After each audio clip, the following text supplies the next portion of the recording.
read and have fun. No time to wait. Open up your mind with markers, pencils, or paints. Hear what they have made. Savannah, Russell, and Jane with a podcast just for you. It's time for FanBrush. Artists with a lot to say. It's FanBrush. Listen, it'll make your day. Silence. Thanks for that. Hello? Hello. Okay, I can hear you. We're still celebrating Halloween, so...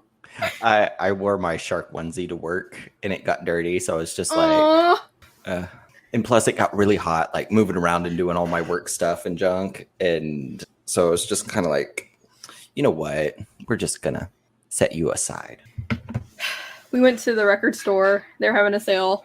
We're all dressed up, so we're gonna be on their Instagram later. Yeah. Yeah, we were like checking out, and somebody came up to us and they were like, "Do you mind if we get your picture for Instagram?" We're like, "All right." Sweet. How goes it? Hi, David. Clickety How clack, goes clack, it? clack. Hi. It's a good day. Yeah. Work this morning. Got to sleep in a little bit. Yeah, chill kind of day. After this, I'm gonna go home and take a nap, and then run some GM stuff later. Nice. Well, Mm-hmm. it's at least You look something to do. amazing, Savannah. By the way, Is it like Senua? Is that what we're doing? This is like me and Bryce's Ren Fair stuff, but we're okay. not gonna get to use it this year, so we're using it for Halloween instead. Yeah. Well, if you've never played it, Hellblade: Senua's Sacrifice, that very much looks like without With the plate. but with the eye black and everything. So, also that game will freak you out. So, I'm okay. well, the whole thing about it is like they're like use headphones, and then there's no like damage counter or anything else, but rather like just you hear voices more. So literally you'll like hear a voice like back here, every like so like if you experience it in surround, it is. I had to stop after about an hour because I'm just like, holy crap. It's No. yeah, it's gnarly. It's cool. I mean, it's a really interesting concept, and I appreciated it. But yeah. Oh, that's the other thing too. Is like as you die, this like plague keeps like eating at your body and whatever. So it's no. yeah. Sounds it's really like fun. I mean, it's a cool concept, and it's really interesting. So yeah, you're playing as Senua. Your fiance, I believe, was murdered, and you're trying to get him back from hell. HEL. So you're actually it's all Norse mythology based. Ooh. Yeah. So this is based on like a super ancient pagan goddess type character named Elena. She's like a guardian of the woods, and she like has antlers, and she carries like a lantern. Like nothing's known about her because she's like it was all like oral history and it's all been lost. So just drawings and stuff. That was like the inspiration. Fun. That's Yeah. cool. Neat. I dig it. Plus, I get these big ass horns. I mean, that's really what it's all about. I can't even put them in. Oh, there you go. Is that why you want me to go through the woods to find deer antlers? No, I just want a deer skull. I mean, I showed you that artist that Yes. like, yeah, she posts like all day Saturday and then she drops them all on Sunday. So I've been creeping on her Instagram because I'm like seriously thinking about buying one. But I want a deer skull. I don't want to. The coyote ones are okay, but I want a deer skull. I don't know. I just like the antlers. Yeah. Fair. Do you feel regal walking around in that? Yeah. Plus, I got my like what is this? The little cape thing. The pelt. Yeah. David, have you seen her cape? No, I mean, I'm just kind of seeing it now. That's really Oh, it. I'm trying to Like, it is back dope. up. Jesus, that looks toasty. Like, nice. Yeah. Well, see, now I know why y'all were like okay with camping outside because clearly it's warm as shit. So Yeah, those capes are amazing. Yeah. Is it wrong that I kind of want to buy a second one? no. Hi, Jade. Howdy. Hey. Hi. Hi. Oh, you're so spooky. This is just my face, Jade. I was talking to Savannah. Oh, okay. Thanks. Before we What- get what are too you? far. Oh, okay. So this is me and What? Bryce's like Ren Fair costumes. We're like we're making like druid characters. So since we're not going to get to go to the Renfest this year, I think we just decided to dress up today and run all over errands dressed up because why not? See, this is the day when it's like you actually should be doing laundry and then just like completely go there dressed up. It's like, oh no, this is what I normally wear to the laundromat. It's the only thing that was clean. Yeah. It's laundry day, yeah. Yeah. How was everybody's day? Hello. Hello. Going good. I am actually recovering from a stomach bug. So I am very tired. So I might be a little bit loopy. Yeah. So it started last night and it's been horrible all day today. I've been in bed all day today. Oh man. So are you getting plenty of fluids? yeah. Yes. In fact, I've got my fluids right here. If it's a beer, I'm gonna. It's not beer. It's not beer. There's no way my stomach can handle beer right now. Just the thought of drinking beer right now is like the worst. Well, never mind. Yeah, I mean, apparently Deep Elm has a hard seltzer, so I tried that and it's actually okay, but it's not terrible. See, I went to the record I'm store. not just real like, big on seltzers. You did? Yeah. Yeah. That's it. It was actually, it's a little like the people who like cared a lot, like they were staring, and then everybody else just didn't even notice. Seemed like they were just like whatever. Like, and there was a girl dressed like a taco. So I like that we're not the only ones just like walking around in costume today. Like people are just like, fuck it, it's Halloween, I'm doing this. Yeah. So I think after we're done recording, I think me and Bryce are gonna go down to the brewery too. So just to kind of like show off our costumes in public and then like run back home. So Nice. Sounds like a plan. I've been doing, F all today. I'm mostly trying to sleep in, went grocery shopping. I feel like Fridays have like slowly become this Among Us night with friends. So it's just like lie to everybody for, 4 hours. It's how you fun. build strong friendships. It's pretty Yeah, I good. mean, I think there's a phrase, right? There's a phrase for that. All friendships are built on lies. I think that's the I think exactly. that's the phrase. Yeah. Every strong house is full of lies. Yep, that's the. That's how the roof stays up. That's why our house is so big. It's full of secrets. Ooh. That's Secret my house. closet of rumors. Ooh. I do actually like that. That's now like the gossip parlor, just like every room gets renamed. Yeah. Gossip Parlor, new band name. I call it. Oh, damn it. Oh, that would be, especially with the fact that like emo music is coming back. That's such a good name. Is it? Oh, dude, it Yeah. is. It's like the perfect name for an emo band. Gossip Parlor. I mean, come on. Yeah. Is it because of 2020? Is that why emo's coming back? No, it's been coming back for a couple of years, mostly because like I No, feel like it's all the coming older back bands. because it's coming back because My Chemical Romance is back. That's why it's coming back. So it's fine, but that's me. I was gonna say even before then. I feel like you're now in like the next wave of it. So bands like what is it? The Wonder Years were coming back like last year and everything else. Yeah. They're all there's been a coming lot back. of there's been a lot of bands that have just been like, we're gonna put out new records because we kind of want money. But then even from a few years ago, like I don't know, Pup's been around for a couple of years now, and I still listen to Spanish love songs, and they're a few years old now too. So that's cool. But it's all coming back. Yeah. It's all coming back to me now. Celine Dion? Anybody? Nope. Okay. Oh, I was Yeah. going for the Meatloaf version. Oh. You guys, so I was at the record store and like I found so many like blasts from the past that I wasn't expecting. Like I found Jewel, like I'm looking at the CDs because I sell CDs too. So I'm looking through and I'm like, oh, Jewel, ooh, Korn. Like I bought them. I don't care. Like no shame. But I straight up saw an Uncle Cracker CD. I love Uncle Cracker. I was like, what? Anyway, that's it. It's always fun, like going into a half price bookstore or a used record store and then just seeing like which CD they have like 17 copies of. That's always fun. Yeah. Oh, Titanic well, soundtrack. that reminds me. What's up? That's like at Movie Trading Company, we would look up the store phone number.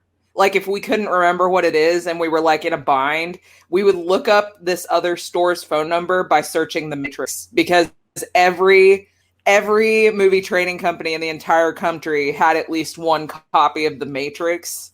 So we would just look up the phone number that way. We would just type in the Matrix and then it would pull up all the stores that had it, which was all of them. So you could just search through all that list or whatever and find the store you're looking for. Oh my gosh. See, now I kind of want there to be like a massive buyback program for the Matrix, and like somebody just build like a Matrix fort or something like that, you know? Just do something incredibly dumb with it. Oh my god, okay, the Animatrix redone in stop motion using copies of the Matrix on DVD. Bam, there we go. We got it. I was thinking about like making one of the ships with the DVDs and the cases. Because like you could do that, like build a little like Oh yeah.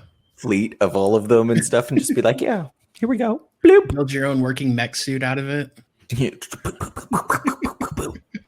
pew pew pew pew pew pew pew. I would like a Matrix reboot, but in the style of like Lego Movie, Oh yes. where like all of the guns going off are going pew pew pew pew pew. Yeah, it's just like, handmade sound effects basically. Yes, that would be awesome. It'd be so much fun. It's sort of like the just remove any of the like music or anything else too. Just make it so that you hear everything. Sort of like the music videos without the actual music. I forget what they actually call those. Like there was one for like Prodigy Firestarter, or it's just the guy dancing in the sewer. It's like just hear him like making noises and like splashing in the ground, and then there's a slight echo to it because he's in the sewer. So it's just like absolutely perfect. Oh, That's so that's- great. I want that. Remake, everybody's making their own sound effects. There's no music, and you literally just hear people like grunting and running like the entire time. If we can single take it too somehow, so like they just ran and everybody's just like out of breath trying to deliver lines, even better. Oh, that's funny. Welcome to the Fan Brush Podcast, by the way. Yes, welcome. Yay! So I'll admit in my slightly sick stupor, I have no idea what we're talking about today. What is art? What is art? Yeah. That's a loaded question. And my name is Russell, and I like art My and name stuff. and stuff. My name is Savannah, and I like art. So My name is enthusiastic. Jade, and I also like stuff. There we go. Hi, my name is David, and I like art. But what is art? I'm glad you asked. Ah, I don't know. All right, goodbye, everybody. And thanks for listening. that's the The podcast. definition in the dictionary says that art is all Well, right. maybe You know what? Just for shits and giggles, I am gonna Google the definition of art. I was feel like just it about would- to do that. What I is think we're all doing art? Not me. I'm gonna let you all do Okay, it. that. All right.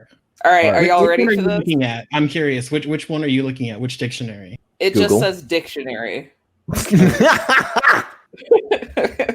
Like here's what I'm looking at. It just says dictionary. It doesn't tell me which dictionary it is though. You gonna trust that off-brand dictionary definition? I When mean, it says okay. dictionary, search for word art 1, and then it's got the phonetic spelling, and then says see definitions in semicolon or no colon all art military. Military. Yeah, those are the little tags in there. all right, are y'all ready for this off-brand dictionary definition of art? Thank you, Google. Yes. Yeah, Great Value Dictionary. Let's go. Great Value Dictionary. Okay. It is noun, the expression or application of human creative skill and imagination, typically in a visual form such as painting or sculpture, producing works to be appreciated primarily for their beauty or emotional power. 2. I'll do 2. Yeah. Yeah, you do too. Good. The various branches of creative activity such as painting, music, literature, and dance. I like that one better. Yes. So that is actually the Oxford English Dictionary. Just looking it up. Oh, so it's not Definition. off-brand. Yeah, no, it's the OED. Yeah, because that's Yeah, what comes name up brand. Google. So the other one is the quality, production, expression, or realm according to aesthetic principles of what is beautiful, appealing, or of more than ordinary significance. Ooh. Yeah, that is. Also, I feel like I love the phonetic spelling AHRT. I feel like that's how we got to reference it.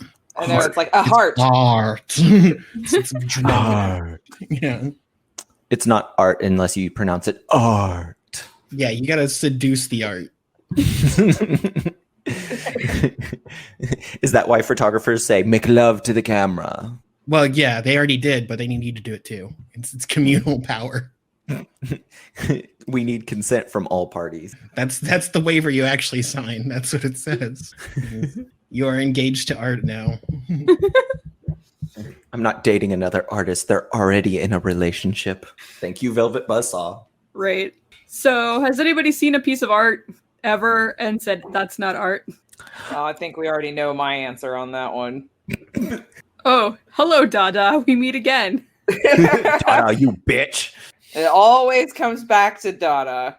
The fucking urinal on top of a trash can. No, my favorite's like the stool with like the bicycle wheel on top of it. That's the one I Yeah. remember. Yeah, that's the one I remember from art school. Or like the high school skill level collage where it's got the Queen of England and her eyes are blacked out or something. And it looks like a cheap, fastly done Ramones cover or something. Wasn't that a Sex Pistols cover? Album cover? Like yeah, there is that one, but there's also like a few others that whenever I first looked up what Dada or Neo Dada was, there was like 3 or 4 different renditions of that kind of style of just like anarchy in London, black out the queen, blah blah blah blah blah. And it's like ripped paper and then the portrait of the queen on there and then just a line drawn out through her eyes. And it's got like the one I saw was just a bunch of orange and red and then a black and white photo of her and just like a black mark. I was like, oh, okay, cool. I remember I used to have a real problem with Andy Warhol. You know, I did too, though. I really did too at first, especially when I was younger, because I was just like, he's just a shitty screen printer. Like, Yeah. that's like that's all he was to me. But it's, I think I said this in a previous episode, I think you just have to find that piece of Andy Warhol art that speaks to you. Like, I think you just have to find that piece, maybe. Or at least maybe that's how it was for me. I just had to find that piece that I liked. Yeah, like for me, it was like more like understanding the thought process behind what he was doing. Like once I like got the full story of why he was doing what he was doing, I was like, oh, okay, he actually put some thought into this. He's not just trying to like make a cheap buck like from just mass producing art. He's actually trying to say something about it. So like a lot of the problems that I've had with like modern art and things like that, stuff where I was like, oh, this isn't art, what the fuck? It's just like squares on a fucking canvas and like they're slightly different colors or whatever. It's like you have to read the artist statement and see what they were going for. Mm-hmm. To me, that's what really got me through like a lot of that in modern art and shit. It's like once you know what they're trying to say, I could forgive it for being terrible to me.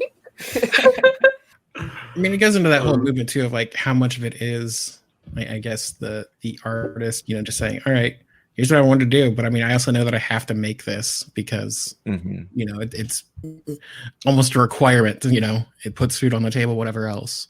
Or how many of them, definitely like tried to force the hand of reviewers and critics and whatever else there by putting forth a statement that is absurd enough that they're like, oh yes, like I made this last night in my kitchen, like I don't know what we're doing. Oh no, that's 100% like a thing. I'm pretty sure like at least 50% of artist statements are probably just bullshit. I remember I took this class in college. I think it was just like a drawing one class, or I don't know, I can't remember, but we did a lot of like sketches and stuff in it.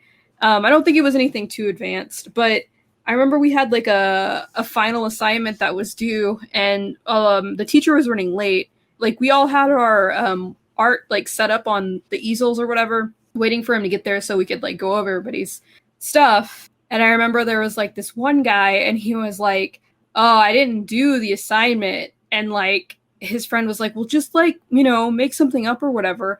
And so this guy like grabbed this thing off the floor. It was like a piece of paper with like a paintbrush stuck to it. And he like put it up on the easel. And then he had like the balls to like tell the professor that was his piece of art. And he like went into this long explanation of like what it represented and like what it meant. And the whole time he was like talking, my eyes were huge and my mouth was on the floor because like I had worked like really hard on my piece. And this bro, like dude, who was probably just taking this class for like his art credit or whatever, just grabbed something off the floor and was like bullshitting his way to an A. Like I could see it. The professor was like writing notes down, nodding his head and being very impressed with his like art statement. And so my ass was like, excuse me, he took that thing off the floor before you got here. Like I fucking ratted him out. Yeah. And then we got into a big discussion about what is art. and like the guy was like, oh no, it was like found art or whatever. I'm just doing found art. And I'm like, no, you're fucking 18-year-old, drank last night, didn't want to do the fucking assignment. Now you're coming in here fucking bullshitting. That's what that is. Like, I don't know. I got really upset. I would get upset too. Like I would count like whatever he's doing. I'm just like, if you want to count what you're doing right now as performance art, yes, cool, great. But don't try to sell what you found on the floor or whatever and bullshit and make it seem like you did something that you actually did not do. No. Mm-mm. I will say that does sound like a fun, like, I don't know, maybe not Toastmasters, but like, public speaking course. That would be a hilarious way to do it, is like, all right, go find anything off the street. All right, now sell it to me about why it's special and why it's art. Mm-hmm. Because that would be fun. We could do that as a fun. Party game. Yes. You know what's funny is that reminds me, one of these YouTubers that I watch, she has this series called Art Things to Do When You're Bored. Ooh. And this particular episode that I'm thinking of, she was just like, go into your trash can and see if there's anything. She was just like, obviously avoid kitchens and avoid bathroom trash cans. She's just like, I'm talking about maybe if you've got like an art room where it's just like going to be mostly like paper items and, shit that isn't going to be gross. And so she goes into her trash can and she finds this little water bottle and she paints the water bottle into looking like this little fruit parfait. It's so cute. Ooh. But yeah, she literally was just like, just go into your trash can and see what you can find. And maybe you can make something cool with it. Okay. That actually sounds like fun. Yeah. I was just like, I'm never going to do that. That's a really cute idea. So, I mean, I guess kind of more at it. I know we were talking about, I guess, people BSing their way through things and dictionary definitions, but when we're talking about what is art, I guess kind of the definition leaves a lot to be desired in terms of actual distinction. So where do you think the distinction lies for it about what is considered art or what isn't? I think for me personally, this might be kind of like the internal hippie in me that keeps trying to escape and I keep trying to mash it back down. I've always kind of considered it, for me, art is something that evokes some kind of response, be it emotional, be it just makes you start thinking about things or whatever. It's just something that, it could be like, for me, something like those like little metallic, they're like metal, they look like doggy balloons or whatever, but they're like really metallic or whatever. I love those. And for some reason, I think of them as art because they're evoking this happy response in me where I'm just like, ooh, balloon animal. I love balloon animals, which is ironic because I hate balloons, but I love balloon animals. Something like that would be art to me. But for somebody else, it's just like, okay, it's like a little statue, whatever. That also kind of comes back to like a few weeks ago whenever we were talking to JL about like what it means to make fresh art. He's just like, that's a very objective kind of question because one person's fresh is another person's stale. And that it kind of comes down to like how invested is the person in making this art, because like to Savannah's story and stuff, the dude that found the paintbrush on the paper and stuff, like he has little to zero investment in presenting his quote unquote art to the professor. And so like he's trying to bullshit it off as like fresh art and like going all this stuff, which like kudos to him for having the balls to do that in the first place, surrounded by artists who watched him do it. But like also kind of like, dude, if you can do that, like you could probably have done the assignment. So it kind of comes down to like beauty is in the eye of the beholder, because there's some things that I'm going to look at and be like, this is beautiful, this is art. And there's going to be art professors out there at top art schools and stuff and look at it and be like, no, that's not art, even though it does technically and 100% fit the Oxford definition of art. Like the YouTube video that I told you about the guy that like whenever he was making the watercolor picture of this girl with flowers all over his head and stuff, and he's going through, you know, how he showed his portfolio, and they were just like, this stuff is great, and it's the art that he was just like, I was making it to please you, but here's the other art I make, and it's like illustrations and anime, and they're just like, oh, that's not art. It's like, well, fuck you. I think the newer generations of people are having a broader respect for people's creativity and what others call art. Because like right now, Markiplier and Ethan, two famous YouTubers, have gotten together and started a channel for 1 year. Each day they're putting out a new video of them just doing shit. And it's just for 1 year. And after that year, they're deleting everything that they did.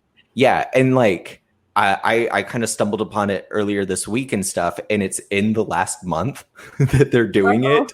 And I was just like, this is so cool, because at the end or the beginning of each video and stuff, they have a counter to when they're going to delete everything. And some of the videos are really, really fun. Like one, they draw each other naked. Another one, they review a burger while the other one shoots them with a paintball gun. That one was my favorite. Somebody's trying to eat a burger while getting shot in the butt by a paintball. Or like they get kidnapped, they try aerial silks. Like they're doing so much stuff. And like I was thinking about it this week and looking at that, I was just like, in a way, this is art, and it's really, really cool. And like, because these guys get to experience like doing aerial silks, different workout routines, trying to eat an entire gallon of Jell-O in a day. That one. Oh my God. Well, you know, I think you bringing up YouTube is a really good point too, because I feel like art has such a so much, like, imagine the reach that it had as soon as we had the internet. Mm-hmm. You know what I mean? Like, just imagine how much farther it goes now, especially like the painting that the haunted eBay painting. Right. I mean, it goes so far now. I mean, you can virtually visit art museums and look at art from all over the world. It's so, you know, like, I mean, hell, you can go on Google Earth and walk around like Paris and like look at all of the architecture, and you know, like, I mean, it's so crazy, like the reach that it has now. And I think that's why there's been such a huge surge, especially from the generation underneath us. I mean, just underneath us, like they're constantly taking it in. I mean, I know it seems kind of stupid, but like TikTok is their art. I mean, they're doing something to express themselves, like, and a lot of the time it's through music, but there's also cooking videos on there. There's art videos on there of people like doing art hacks and like all that other stuff. So like, yeah, I feel like art has just gone so much farther with the internet. And I think it's so awesome, because like, I can't imagine what it would be like to be like, okay, in order for me to see this piece of art, I have to travel 3,000 miles across the ocean just to see it. And I can take a picture of it and I can keep that picture forever. But like, if I want to see it, I have to go there. I think it's so cool that you can just do stuff like that now, and you don't even have to leave your couch, and you can just dive in somewhere. Yeah. TikTok is how I learned how to draw black people's hair. Yes. Thank you, TikTok. Yeah. I don't have a TikTok because I've heard it's like super shady and like they like sell your information and shit like that. It's crazy. I don't have a TikTok for that reason because I'm super paranoid about that kind of shit. Yeah, so the thing about it is the parent company of TikTok is actually a Chinese-owned company. For any company operating in China, they have to give their patents over to the Chinese government and any of their trademarks over to them so they can know how they work and reverse engineer them. So that's the danger. That's also why they were looking at banning it. Was that earlier this year, late last year? Earlier this Sometime. Yeah. Earlier this year. Also because Gen Z weaponized it against Trump. This was even before then, actually. Oh, really? Yeah, they were looking Yeah. at banning before then.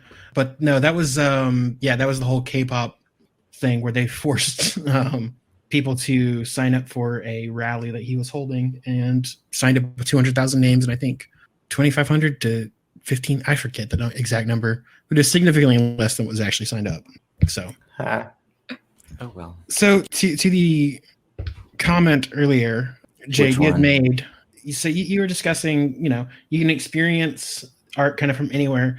Do you see any type of situation where the experience itself makes the art? Ooh. I feel like installation art is that way. One of my favorite installation arts I've ever seen actually was on a trip that I went to Fort Worth with Savannah. I believe it was at the Amon Carter, if I'm not mistaken. But it was this beautiful, it was just a bunch of thread that it was hanging from the ceiling. But the way the thread was hung, it looked like a rainbow, like prism kind of thing. Yeah. It was so gorgeous. And I just remember being just stunned. Like, you can ask Savannah, I think I laid down on the floor to stare at it. We did. At some point. We asked the art guard first. We were like, "Is it okay if we like lay on the floor because they're weird about stuff?" But they were like, "Yeah, that's fine." And so we just laid on the ground and like stared up at it because it was like in this like 2-story like foyer or something where there was like stairs going up to the second level and it was like strung across the top of it. So like really the best view was like laying on the ground looking up at it. Yeah. That's amazing. Yeah. Wow. It was really great. Yeah. So I definitely think, and as pretty as pictures are of that, because I took 100 pictures, as pretty as it is in pictures, man, seeing it, and I think I remember them saying that they were about to take it down like pretty soon after we left. So I was so happy that like I got to go out and like see it, and it was so cool. We got to go back. Oh my God. We got to go back. Yeah, it'll be totally different next time we go too. Yeah, we've got to do another Fort Worth hangout weekend where we just go to art museums like all weekend, and we can go back to that theater and see if maybe that same tour lady is there. Oh yeah, the Bass Hall. They give free tours, and we have like we had one of the most enthusiastic like tour guides ever. She was awesome. But yeah, I'm gonna agree with Jade. Like I think there is a certain aspect of being able to reach out, especially with the technology that we have today, to see art from all over the world and see different things. But there's also an aspect of the experience of being there in person. Because like before I went to Guatemala, I saw all kinds of pictures of Antigua and everything. And I was just like, wow, this city looks so cool. But you also get a richer feel of the city living there and like walking the cobblestone streets and like waking up every day to see 3 volcanoes right outside your window. Like that, even like Jade said, like you take tons of pictures and stuff, but it doesn't really like capture the moment and the feeling that you get personally being there. And like there was another time that one of the cathedrals was having like an orchid exhibit, and the courtyard of the church was so gorgeous, and it's this big square and these columned balcony awning thingy dingies, whatever, and there's orchids everywhere, and just kind of like standing there next to the fountain, just looking around and seeing so many flowers. It was just like, wow, fuck yes. So like you also like you seeing I think there's a different reaction that you also have like between seeing pictures of a Monet or a Van Gogh or a Rembrandt or something, or like a very famous artist that you know, and then like walking through a museum and turning a corner and like seeing a little plaque and seeing like Monet. Because Yeah. I think the Dallas Art Museum had water lilies, or like one of Monet's water lilies, and like the first time I realized that and stuff, and I turned the corner, I was just like, It's definitely different seeing it in person. Mhm. And I think some of that has to do with like the texture of the paint, like depending Yes. on like what the piece is. And also the size, because like usually like the first places I've seen art is probably like textbooks and stuff, or Mhm. like, you know, art books or whatever, and like then you see it in real life and you're like, holy shit, that's way bigger than what I thought. Or sometimes it's like, oh, that's way smaller than I thought. You Mhm. know, I think it's a different experience. Like, seeing even it in though- person. Yeah, like even though a textbook says, "Oh yeah, it's like 6 feet by 5 feet," and you're like, "Wow, that's big," and then you see it in person, you're like, "Whoa!" Right. That's like, so like if we ever go get to see the Ghent altarpiece in real life, even though I was like, yeah, it's 15 feet wide, I'm not going to even know until I go see it in person. Let's steal it. Hasn't it been through enough? That poor piece. Or does it need to keep going further because the story's not Or been we can finished? burn yet? it. No. Stop it. Leave me alone. He's Sorry, perpetuating art theft. I have no plan. Mom! For the record, I have no plans to steal or burn the Ghent altarpiece. Just- Legally, my lawyers require me to say that at this time. Very good. That totally threw everybody off your trail. yes. Now I can actually go and steal it. Dang it. What do you think about like drag performances? Oh, gotta be art, in my opinion. No. Okay, so here's the thing. The way, like, especially like, I love the way they do their makeup. Like, Yes. I love it. I think they put, like, you know, because I've watched like RuPaul's Drag Race, and I know that doesn't really show like every aspect of like being a drag queen. Yeah. But I've watched the way that they like put their faces on, and like the layers, and like all of the, like, just all of the eyeshadows, and like the way they cut their creases, and like it's and then a lot of them sew their own outfits from scratch, you know, because like it's expensive to be a drag queen, and so, you know, a lot of them can sew, and they'll sew these really beautiful dresses, and you know, and then they'll go find a pair of heels at a thrift store and dye them, you know, to match the dress or whatever. You know, like it's absolutely art. Like, yeah, no, for sure. Does anybody else have thoughts before I start talking? No, go for it. Jade, have you seen anything, any of the lip syncs or performances from Sasha Velour?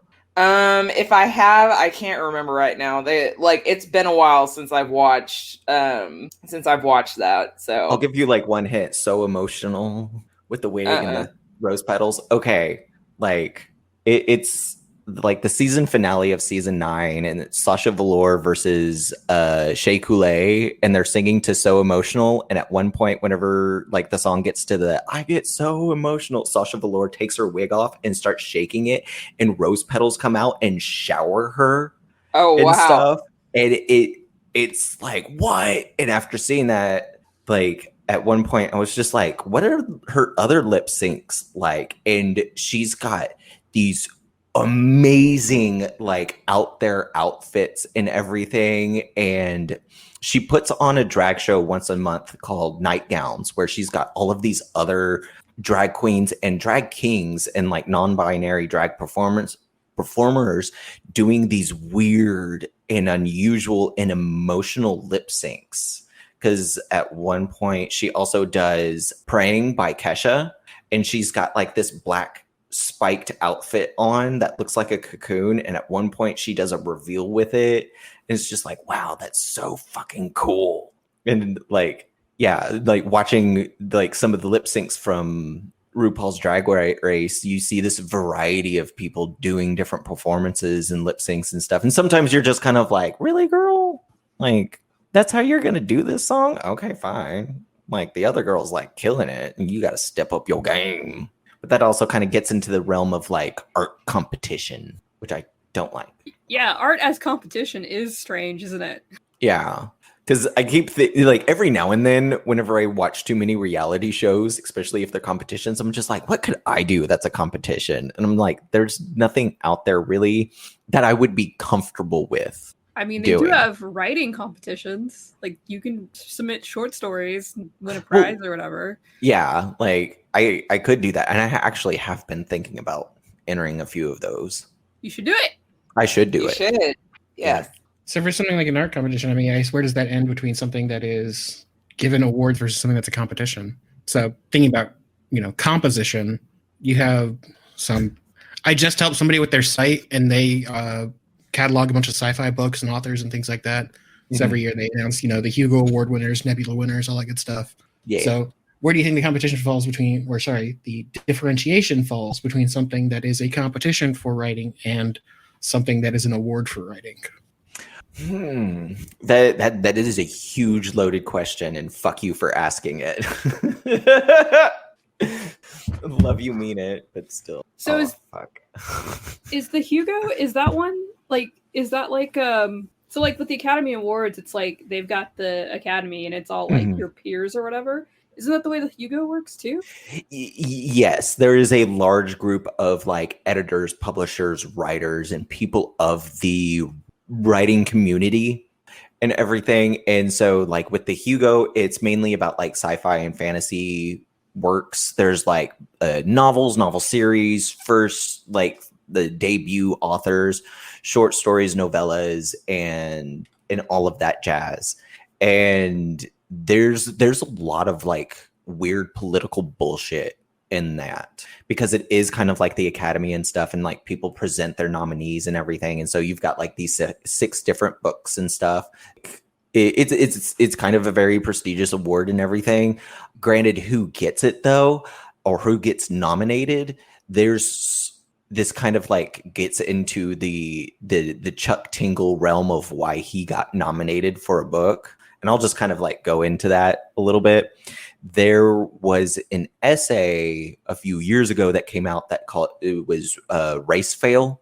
And it was a call out to the writing and publishing industries saying there's not enough representation of people that are in our world in these published books. Like where are the strong Black female leads in our books? Where's the representation?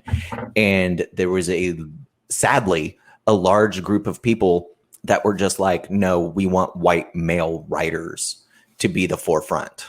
And that's why Chuck Tingle got nominated for a Hugo Award, because these white supremacists wanted to discredit the Hugo Awards. And then Chuck Tingle said, well, fuck you, and started writing even more weird, crazy shit and even making fun of them in some of his books.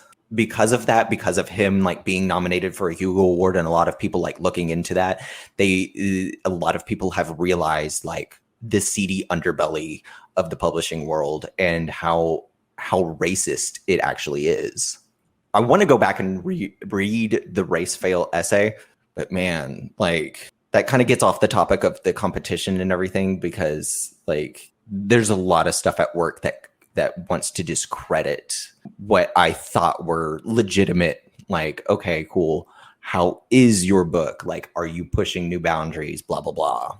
Point I think I was getting to was I think that maybe like, and I might be wrong, but it seems like the awards like are from your peers, right? So other writers, other actors, other people in the industry that you're working in. I don't know if there's one like that for art. Maybe there is, but I think to me, that's kind of a higher honor, right? Because you're getting like judged by people that also do the same thing you're doing, and they know what kind of work goes into what you're creating. And then there's like competitions where you're just competing against other people for like some kind of prize, probably cash or recognition or so. Okay, so it's more about, I guess, maybe not necessarily recognition, or I'm trying to think of how to differentiate that. It's the result at the end, whether it's prestige or more about really like monetary bottom line.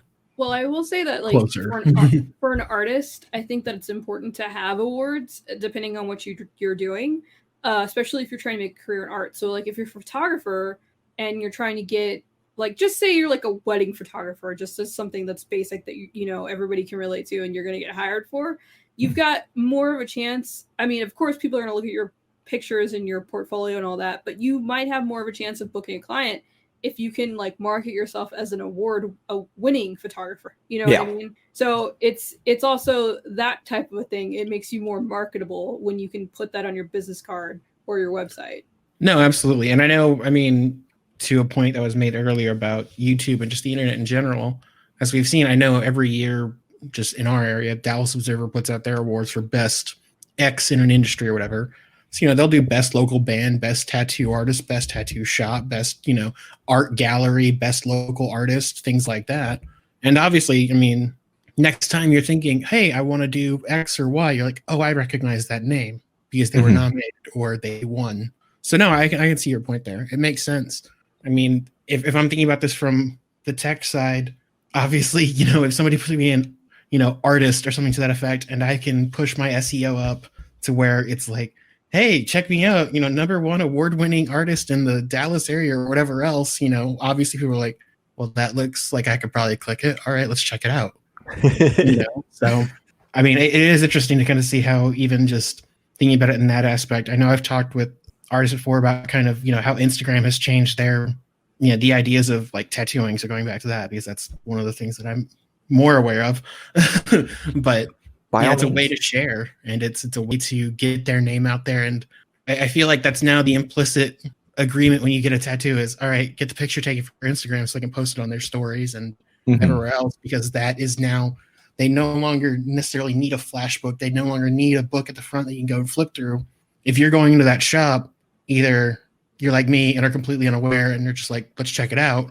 Or you're like, oh, I did all my research on Instagram, you know, and I've been following you for like 6 months to 3 years. And so now I've decided to go get one. You know who uses that surprisingly now too a lot is hairstylists and like barbers and stuff. I follow actually a couple of people, like the person that did my undercut, like the designs and stuff. And then also like I guess, what is it? A colorist, like somebody who dyes hair and stuff, like that was recommended to me. Like eventually I'll maybe when all this is over, I can go finally get my hair dyed by her, because I was like waiting because it's kind of expensive, and then I didn't get there in time. It's fine. Yeah, no, and you're absolutely right. I know one of my friends, she's an esthetician by trade, and so she sends me stories or posts by various hairstylists and what have you. I mean, it's amazing, and of course, it's always fun too, because as soon as you open something in one of those, it modifies your feeds, just because it's like, oh, you looked at this, so now you must be interested in all these things. But it kind of becomes this rabbit hole. It's fun to explore. But no, I mean, absolutely. I know, you know, and I think it becomes this global phenomenon. There's, you know, something you're like, oh, hey, that's pretty cool. Look, the person's in, you know, England or Russia or, you know, somewhere completely random. You're like, oh, dang. And I feel like that's the bitter pill, though, too, is you're just like, oh, man, I want to go visit them. And she's like, currently in Argentina. You're like, oh, well, that's a difficult trip to make. But it is also nice too, because if you have it, I feel like it also lets you engage in your community more. So I know for me, I follow local tags, things like that. And one of the shops I follow is a local barber shop that, you know, they're like, hey, we've been doing, I think I was trying to search up like rockabilly haircuts to show somebody what I was talking about when I met the Pompadour. And it's like, oh, hey, this place is in Dallas. I'm like, okay, let's check it out. So, you know, now I just follow them. Sweet. Yeah. So, I mean, it's really cool because you can find stuff like that. And if you have experience and you can say, hey, I have these posts and I know I've seen somebody do something similar. So I know when I went to get my actual sleeve done there, I found something and I was just like, you know what? The guy I go to, I've seen his work before. I know this is something that he could probably do well. And so I'm like, hey, I have this. And I'm like, I like the picture of it and I like the idea of it, but I want you to do it however you want. Ooh. And I mean, it turned out awesome. So, I mean, you know, I feel like it's good too, because it lets you blend styles, you know, so nothing is necessarily unattainable, but so long as you're willing to look for people that, I don't want to say close enough because that's a bad way to phrase it, but in the same wheelhouse, you know, you're going to get an original piece and you're going to get original information or original, you know, art from it based on something you're like, I like this person, and now this is mine. Yeah, that's kind of how it was when I got my tattoo last weekend. I sent him a couple of reference photos, and I was just like, honestly, like, I'm not looking for exactly this, but I'm definitely open to like what your interpretation of this would be. And immediately he was just like, oh yeah, like, I'm interested, like, definitely. Yeah. And so I got there, and we were talking about it, and he was like, well, how sold are you on these particular colors? Because he was looking at one of them, and and it was like really like purpley and blue and like all that other stuff. And I was just like, honestly, dude, I'm not sold on anything about it. Like, I came here to get a cool tattoo, and you're an artist, so I would like you to tattoo your art on my arm. That's I where would we're hope at. that the tattoo artist is an artist. Yes. Well, So, I mean, if you follow some of them, yeah, but I don't tattoo my art on other people. You know what I mean? Like, it's like, that's a permanent mark on somebody's body that they're gonna have forever.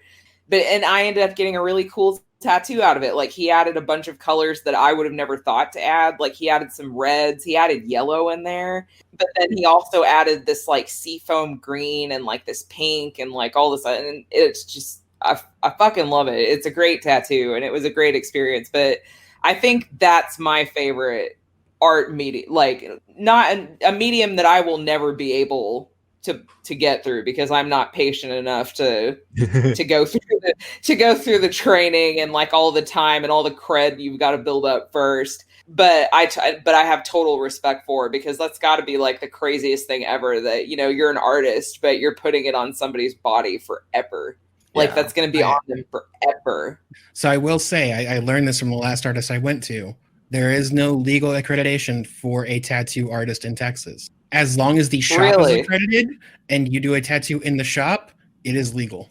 So if while I was getting a tattoo in a shop, or I brought in my own machine and went and actually did something on myself, that would have been a shop. That would have been a tattoo I got illegally. Like, it's not, legitimately. Wow. Yeah.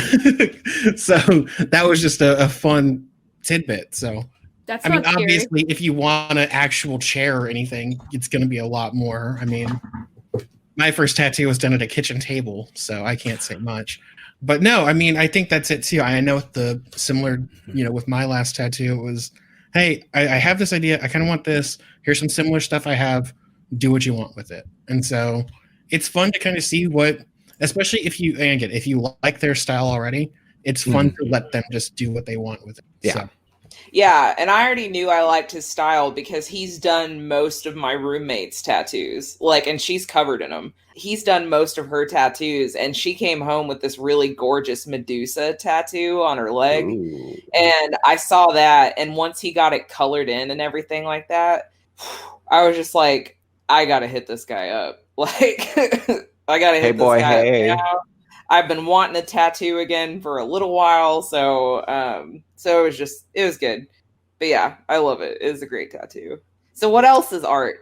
So my brother brought this question up to me a while ago to see if like it was something that we wanted to talk about. And in his industry, there's lots of like engineering and science and mathematics and stuff. And he's talked to a couple different like oil and gas companies and drilling companies and everything. And he, after like interviewing one of them, he came to me and he's just like, what do you think about this? Is this something that you could talk about on the podcast? He's like, I want to kind of know what y'all would say.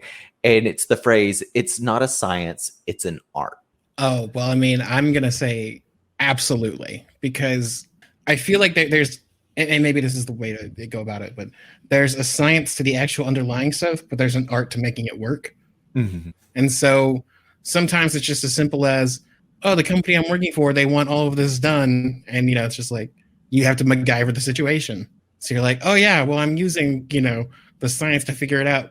But I have, a shoebox, full of string and duct tape, and you got to come up with something. Mm-hmm. And I've seen absolutely creative solutions to massive issues that somehow work. And I will say, usually those are solutions that they were intended to be a 10-day fix or maybe a 90-day fix, and they last for 10 years. And then suddenly there's technical debt, and you spend the next, year and a half figuring it out because that guy left the company, 6 years ago because he was overworked because he came up with that solution 10 years ago. Mm-hmm. So No, I mean, I think there is something to that. There is a creative aspect of the work you do. I don't know that there, and so I'm coming at this from, hi, I work in IT. There we go. Bam. All right. So one of the things I've been doing recently has been coding remediation fixes for CIS vulnerabilities, which are basically just, what is that? The Center for Information Security. So it's the central repository for places that have security vulnerabilities for anything that is on the internet. There you go. So if it's on the internet and it's vulnerable to attack, these are the guys that come in and say, hey, how to best protect from all those attacks. Okay. So I am working on a script, yes, that goes out and actually corrects those. So working on that with one of my coworkers. And I'm trying to be super vague about obviously, as we kept going through it, initially we started off with this one single monolith script. It's about this big. Then we said, well, that's a little bit unwieldy. We'll split it out into these ones because that's more workable. And so, I don't know, it becomes this idea of form, function, and then futureness, and I guess future-proofing would probably be the best way to phrase it. And so I don't know. I mean, is that science? Is that art? I don't know. I mean, it's creative, but is it art? That I guess that kind of comes down to who's. I mean, I have seen absolutely some dudes that make stuff, and I am convinced it's magic. Like yeah, I have said this to multiple people. They're like, "Hey, how do you rank yourself in, Active Directory or things like that?" I'm like, "Yo, I know how to use it. I can do things with it. I know all the stuff how to do it." I'm like, "But if you want a freaking wizard, I am not a wizard." I'm like, "I am a guy that can use it, but I know there are 80 wizards out there, and if you want one of them, I'm not that." And that's the way in every field. One of the guys I talked with on Thursday, as far as I'm convinced, he's a wizard in everything. Like, he has a hand in just about any project that's in the company, and this is a very sizable company. Mm-hmm. And so, dude, do you not sleep? How much caffeine do you ingest? Do you have any thoughts, Savannah? You look like you're thinking a lot. Or are you just trying to digest whatever the hell David said? I am trying to digest what David said. I'm just like, what now? He does a what? The what now? It's actually way easier than anything that I said. I make it so that the internet doesn't break. Okay. Is that better? Oh, okay, yeah. Yeah. Or rather, that stuff that you put on the internet doesn't get stolen. There we go. Fun. Okay. I think there's a healthy mix, especially in more scientific fields of science and art, but just calling it saying it's not science, it is an art. I think that's taking it a bit far, but I think if you approach it as being it's science and art, a healthy relationship between the two, especially whenever it comes to engineering shit. Well, I mean, I can see the phrase though, because all right, if we're talking about architecture, is that science or art? Both. Well, there you go. But I mean, if you're looking at it from just purely oh, well, this is an artistic expression based off of science. I mean, I think I don't know. Go ahead. I was going to say with architecture, I think that there is a line between something that's going to be completely utilitarian and something that's going to be a beautiful building. I think it depends on your intention. That's the thing is I think what makes art is intention of the artist or the creator or the maker. Are you intending to make art or are you not intending to make art? Is accidental art? I was an accident. Architecture? Yes. I do like realism architecture.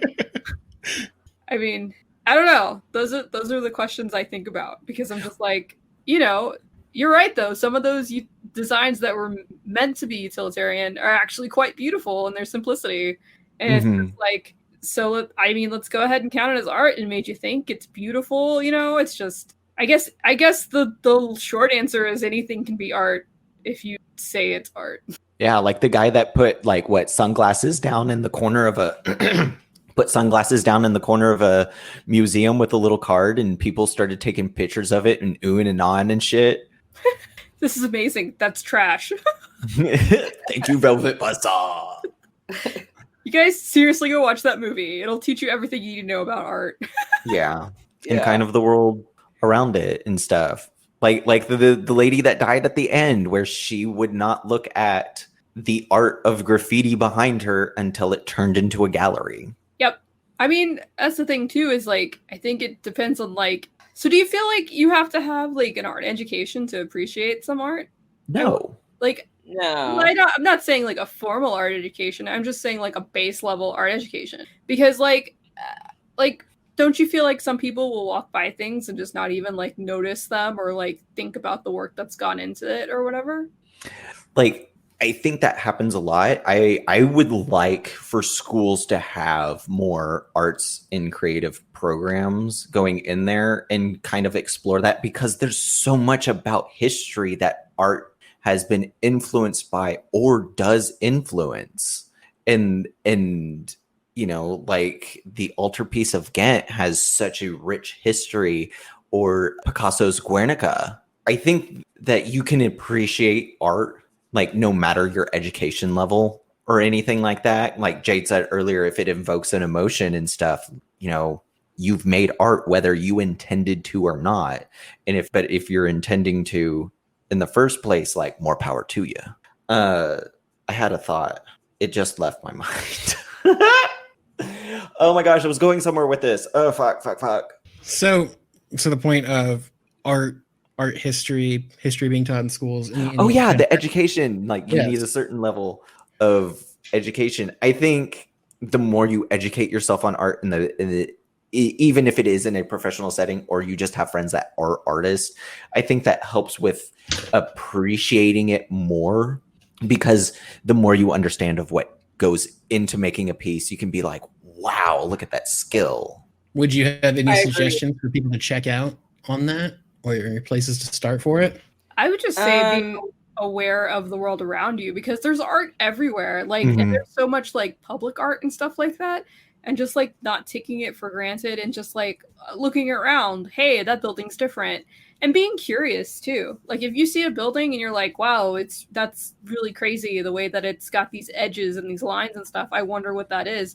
There's so much information at our fingertips. You can just pull out your phone, literally look it up. You can take a picture of it with Google Lens, and it might even be able to tell you who the architect is and what like style that is, and then you can like dive into it. I mean, that's how I found out about brutalism as a style. And I freaking love it. I was like, I didn't even know this was a thing until like a year ago. And I was like, oh, hell yeah, that's fucking awesome. So like just being curious and open and willing to actually take the time to like look into things when you see something that you think is beautiful or hideous, if you want to know what's to avoid. Well, and I mean, You you know, know, that's a and then reaction. there's- Right. Go ahead. Yeah, and then there's online resources too. Like, you don't even have to go to college anymore to get some kind of like art education. Like, you can use pay sites yes. like Skillshare. Like Skillshare, I've actually kind of thought about doing Skillshare just to check it out and see like what kind of shit I could learn. But then also, you don't even need to pay. Look at YouTube. There's stuff all over Yes. YouTube that teaches you for free, and like all you have to do, like, you don't even have to have YouTube Premium. I mean, you'll have to put up with commercials, but you can still learn for free just these art lessons. So you know, there's tons of information out there for anyone that's curious about, you know, anything, you know, like, oh, well, I wonder how you can paint a picture of a river. You know, there's probably a YouTube video out there of somebody teaching you how to paint a river. But then let's say you become curious about maybe art history. Well, shit, there's people on YouTube that will teach you art history for free. Like, they'll teach you all kinds of stuff that you would learn if you were in a college setting. I don't feel like you need to be formally educated to appreciate art, but I do think that that I do agree that there should be some kind of curiosity to learn about it. Yeah. To like fully appreciate it. But you can still appreciate something without having like a formal education. Yeah, but I think that it also comes to the point, it's like just like a base level. Did your parents or people in your life that are influenced, whether it's teachers or like other family members, did they ever like point something out and say, hey, that's art?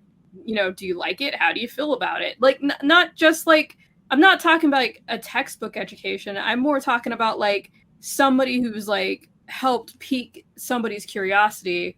You know what I mean? Like, I feel like when you have that base level of like noticing, like somebody pointing it out to you so that you notice it, I think that's really helpful in having an appreciation for art. Because I feel like there's some people who they don't give a shit about art, and that's, you know, that's fine. It's probably because nobody's ever like brought it to their attention, especially like at a young age, that like, hey, this is something that's in the world or whatever.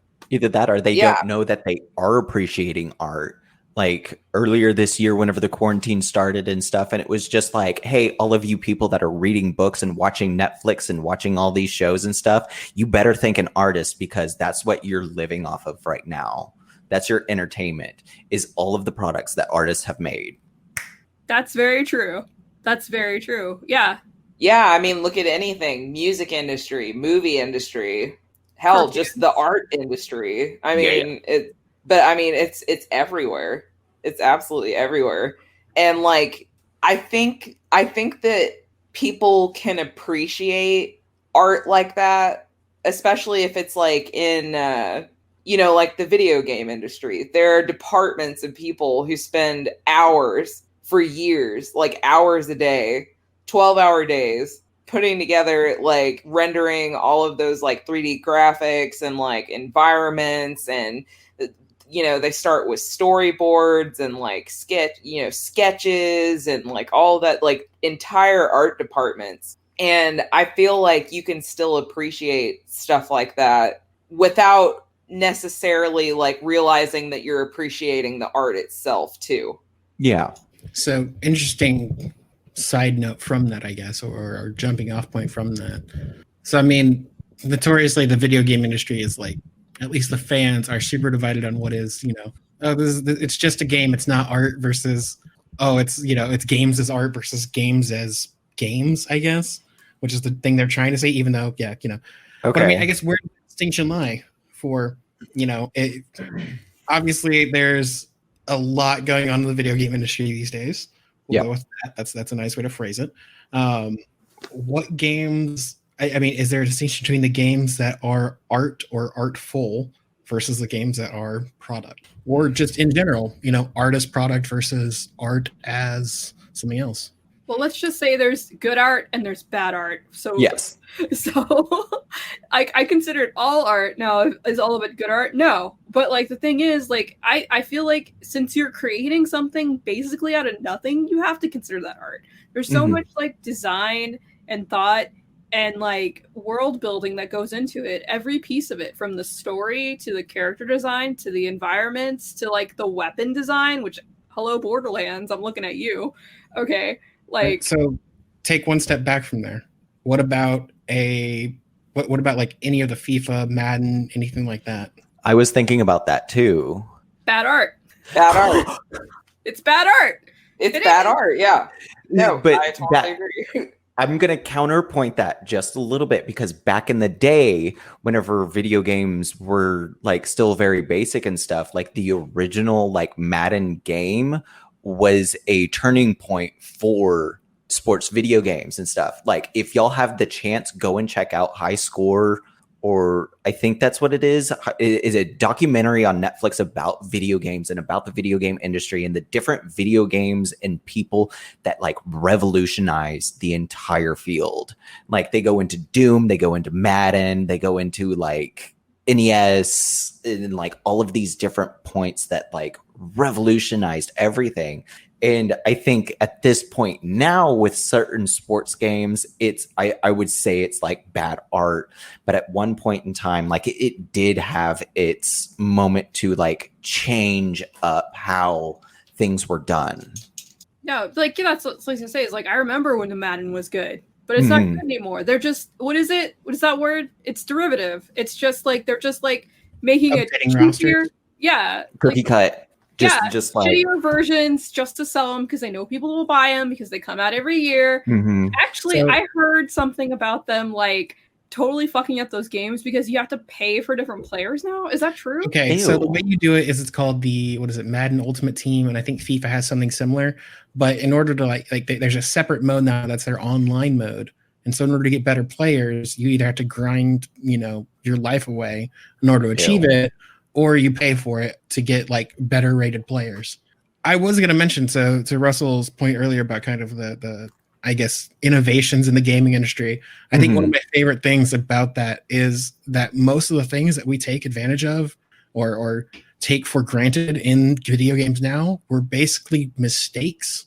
So the original difficulty curve that came from Space Invaders, and the reason why was because they realized as you killed more enemies on screen, the PCU, the CPU, sorry, was able to process the objects faster, so they got quicker as you deleted objects from the screen. So that's why the last enemy in Space Invaders moved so quickly.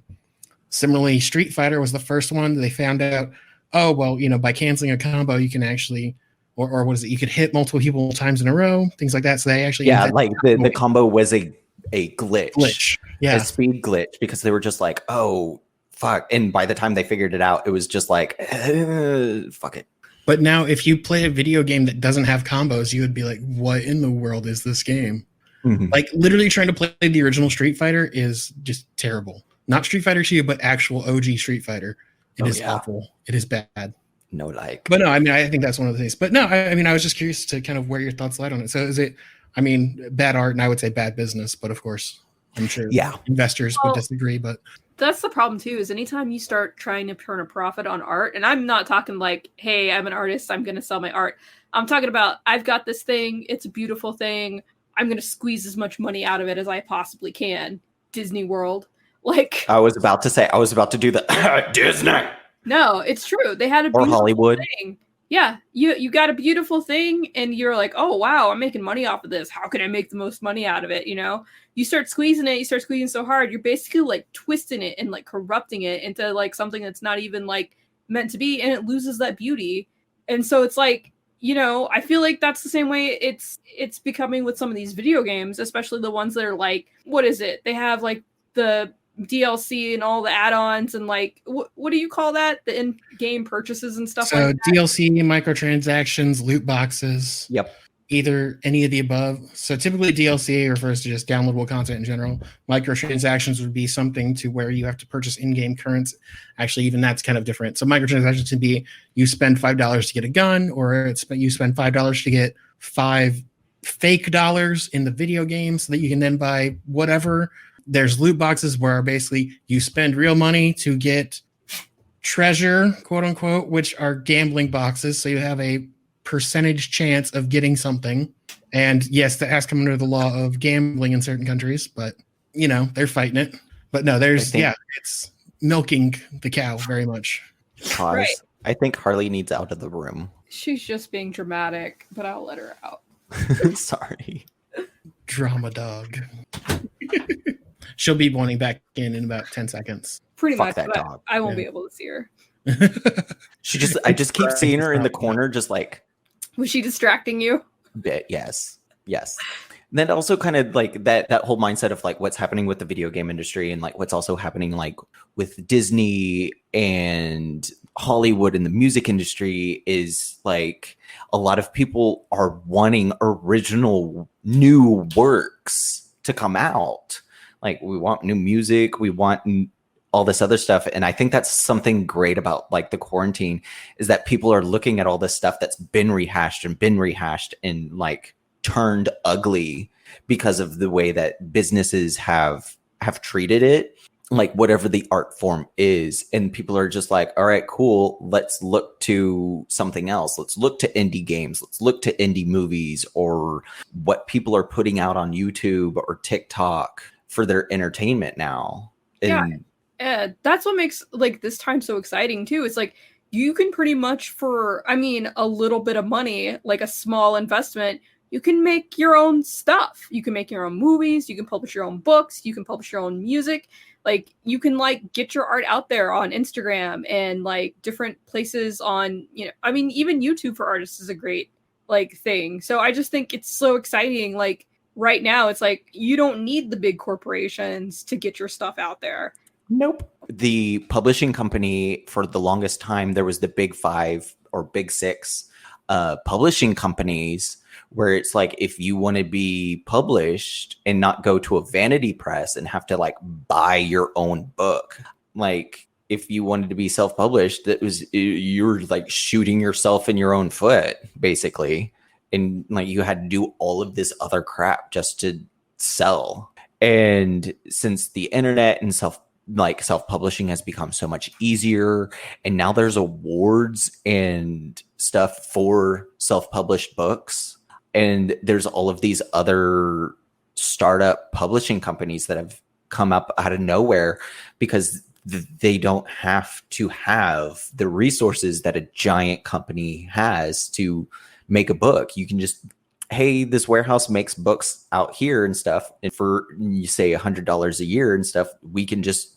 make books through there and just give them like pennies of the book for it to be made, as long as we have the subscription. And I think that's really, really cool. I was going somewhere else with this, but I don't remember. I think also like that kind of like comes down to like, where do I want to go with my art in the future?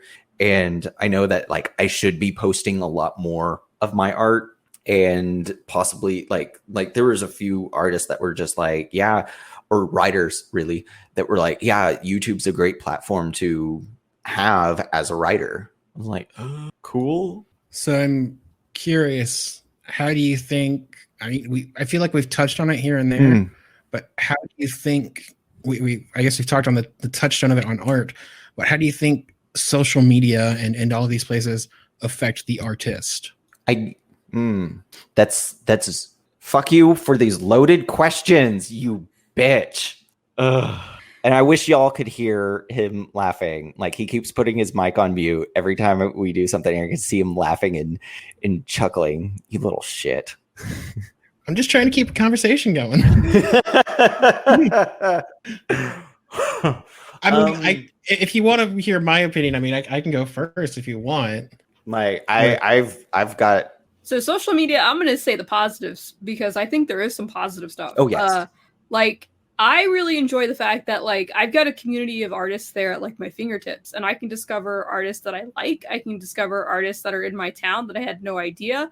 And I can, like, you know, if I so choose, can kind of reach out to them and maybe, like, build some kind of, like, community. And I think that's really, really awesome, because that's something that I've been wanting to do for a long time, is, like, because, like, that's how you're gonna, like, bounce ideas off of, like, other like-minded people, and, you know, also get inspired to do things. Now, I will say the bad part is, if you start, like, looking to social media for your feedback and your validation when you post art, that can be a trap that you can fall into pretty easily. But luckily, like, I don't have a lot of followers, and, like, I don't get a lot of likes anyway, so far it's not, like, damaging my psyche. There you go. Yeah. I don't have, like, I think I've got, like, 90 friends on Facebook, which to me even sounds crazy, because it's like, how the fuck do I know 90 people? But, like, you know what I mean? But, you know, I post my art on there. Honestly, I post my art on there because I like the Facebook memories.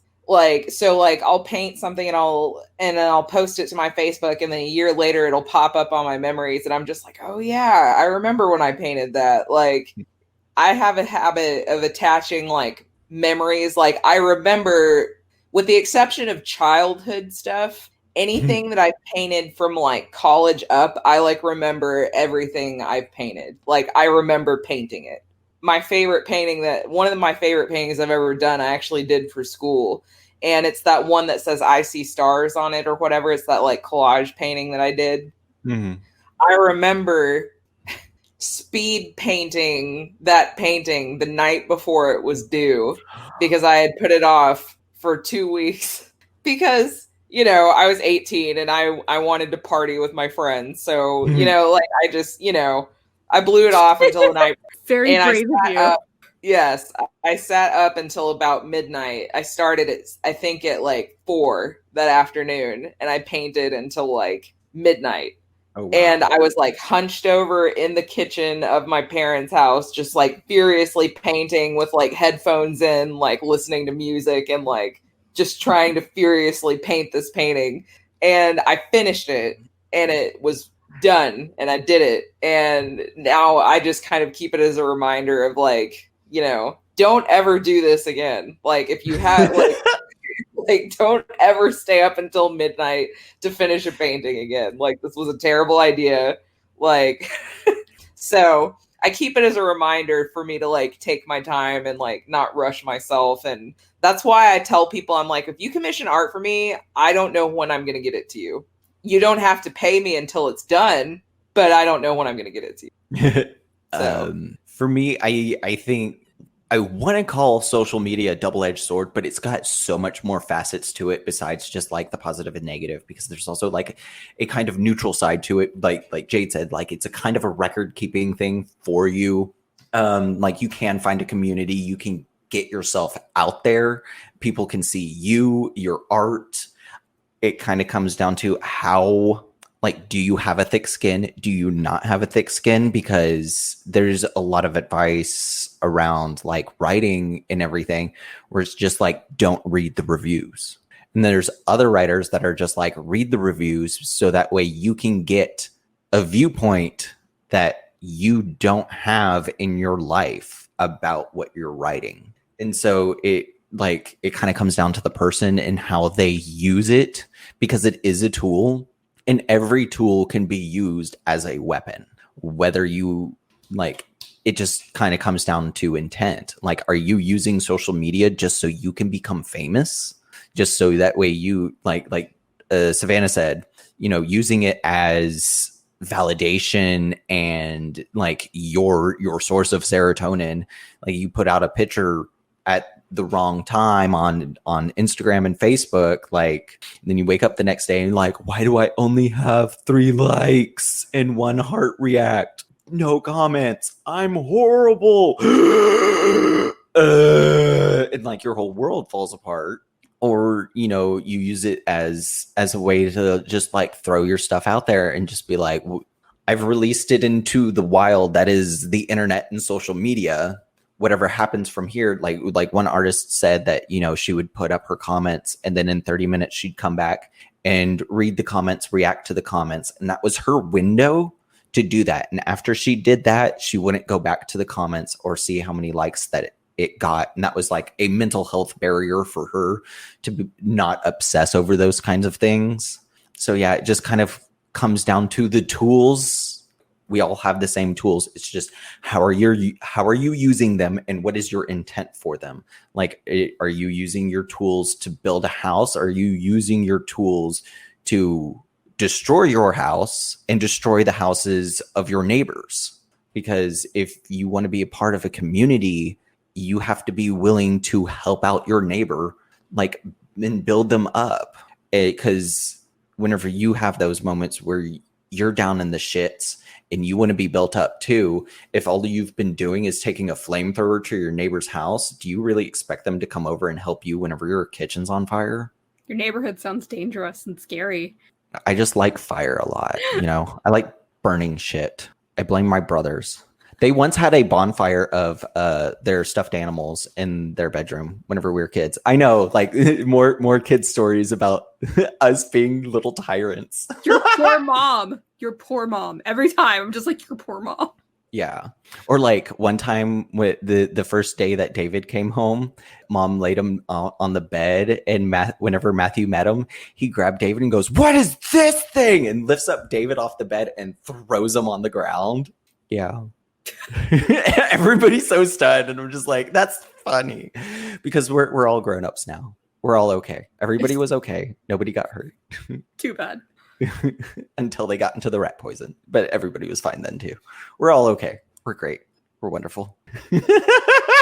So on that note, but yeah, like how are you using your tools? You know, like, because social media and how you use it can also come down to that weird mix of science and art. Yeah, so I mean, I think that was the point I was more going to go towards. I know, you know, reading through people I follow, talking with people online, it's very much considered a necessity to have one as somebody who wants to make their living off of it. You see people talk about it though, of, you know, YouTube is, I feel like, the one that gets talked about especially a lot, but you're kind of at the mercy of the algorithm. All right, if you're trying to make your living off of it, you have to, I don't want to say chase trends, but I mean, you know, that's one of the ways to do it. Or you have to figure out, you know, where your demographics are, anything like that. It's becoming it almost changes and influences the way that the art is expressed. I mean, your point earlier of it depends on when you post it. If you're trying to make your living off of interactions with people and you post on Instagram at midnight, well, if nobody sees it, that's an unsuccessful post. So now are you like, I have to change my sleep schedule so that now when I post things, it's at 12, noon.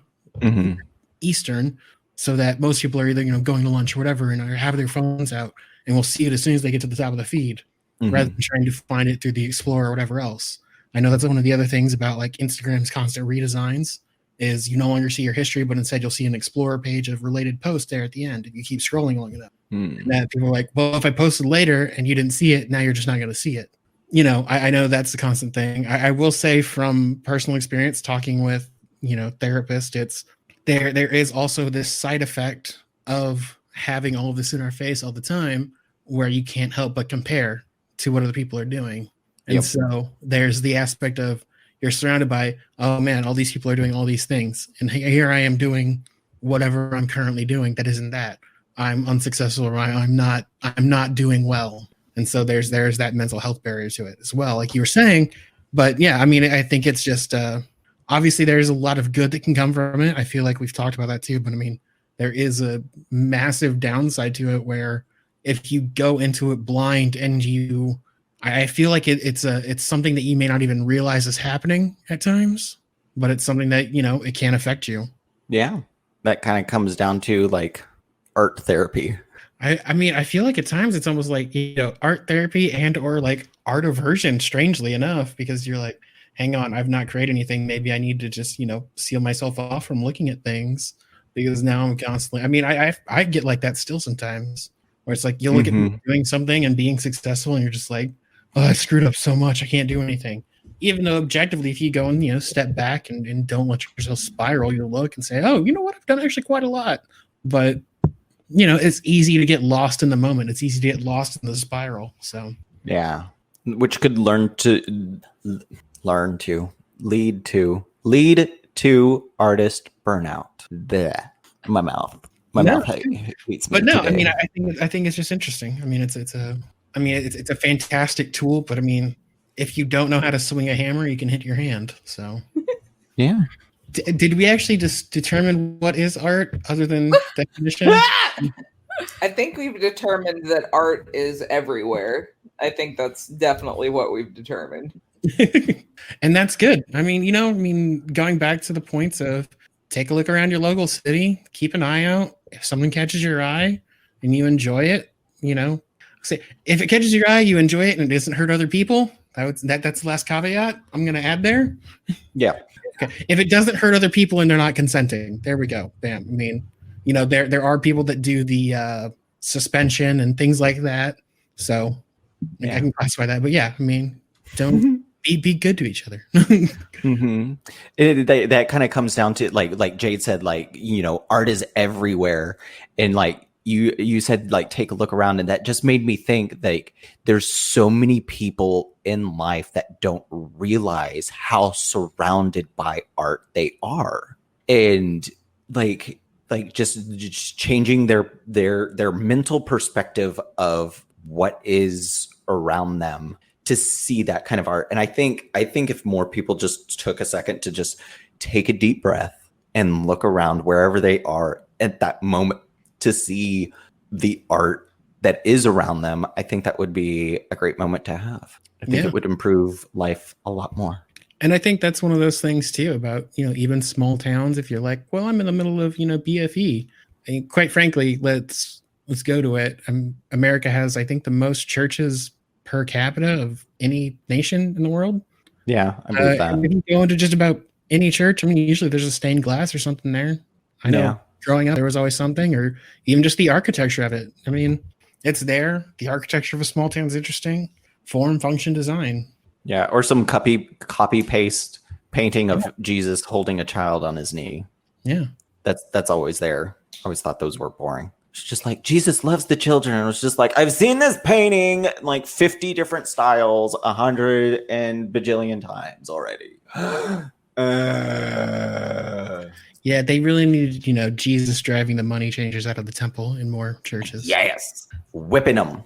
Yeah, flipping tables and being angry. Yeah. Or him eating dinner with a prostitute, sex worker person. Yeah. Jesus is committed to his community too, guys. Yeah. He didn't take a flamethrower to it. I don't know that flamethrowers existed, but he didn't.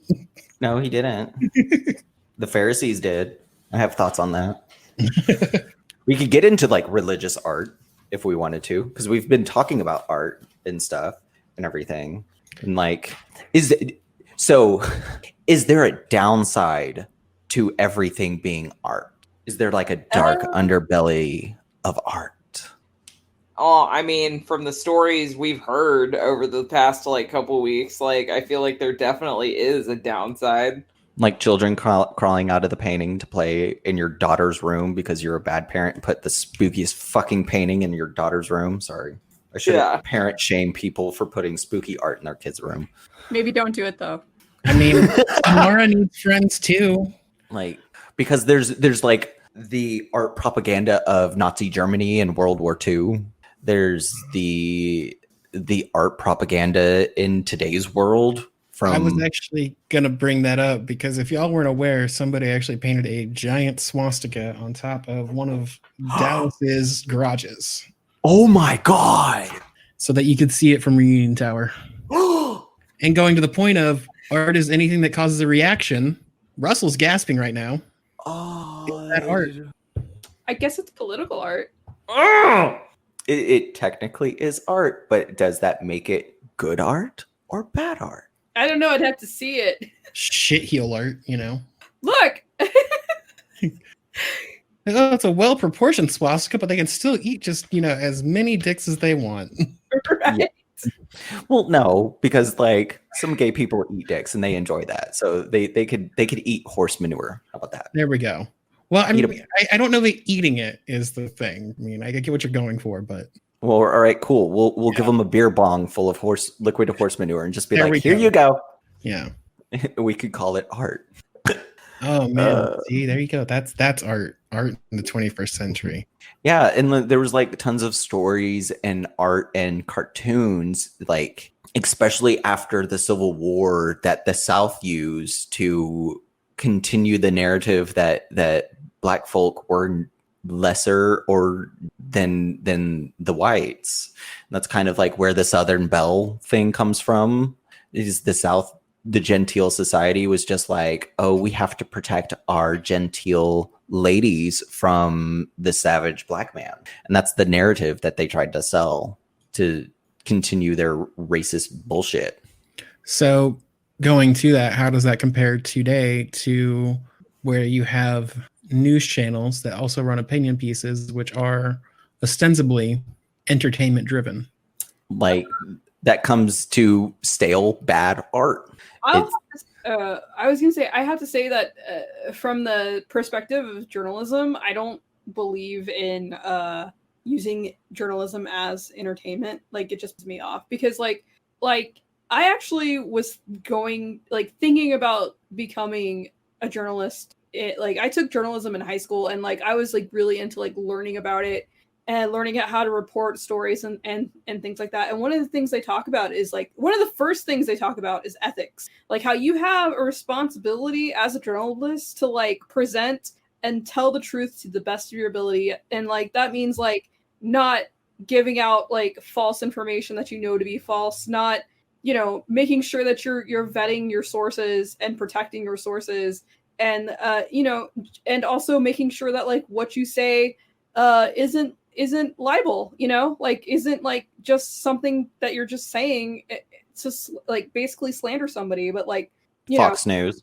Well, yeah, that's why they are considered an entertainment industry, but I wish they would put that up on Front Street. They present themselves as journalism, but they are not journalism. They recently went to court and for defamation of character, and basically like Fox News said, like won the case by saying that their news is satire. Right. They present the entertainment industry. I might be paraphrasing horribly wrong. Yeah, the way it was phrased was nobody within expectation could seriously take this as factual news. That's not true though. They present themselves as news, and if they're presenting themselves as news, they need to like fucking do news. If they're going to be an entertainment channel, they need to present themselves as an entertainment channel. Mm-hmm. It just bugs me so much as somebody who actually had an affinity for journalism and like, sharing the news. I think it's a big responsibility because like, you're like, when you're journalism, you have responsibility to the public to present the truth for them because, I mean, that's your job. You're putting everything out there so that people can make informed decisions about their lives, like how they vote and what they, what's going on. Like they need to know, like, I don't know, it just fucking pisses me off. Fox News pisses me off, and they're not the only ones. Like No. Yeah. the mainstream news channels in general twist things. So mostly that's been seen as an extension of the 24-hour news cycle and the fact that at any given day there should be news happening.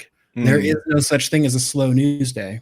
I roll my eyes to that because as a son of somebody who worked, because my mom was worked for Plano Television Network. She was a reporter. She produced her own shows, made her own videos and stuff, and did journalism around the city of Plano of like what's going on. Like, here's what we're doing with our parks. Here's what's happening at city council and all that kind of stuff. And like, I completely agree with Savannah. But I also wanted to add, like, there's a certain level of art and creativity that goes into journalism as a whole, whether it's like photography or a article in a newspaper magazine or a 5-minute news, 30-second to 5-minute video on the nightly news or a news station. Like, there's an art of storytelling that goes into that.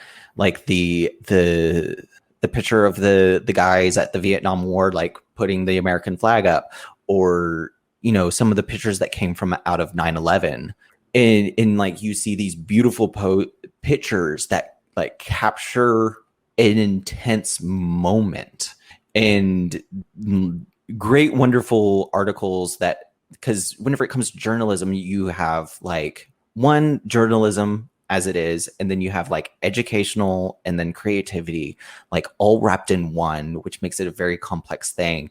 And if you outweigh one to the other, you kind of go in a direction that you don't want to go, because especially if you outweigh the entertainment value of journalism, you start to have these things that spin conspiracy theories and unfounded nuggets that people will hang on to for life or death about something that's just kind of like, to somebody that, like, I think I have good common sense sometimes, that like something will happen and I'll look at it and I'm like, are we really talking about this?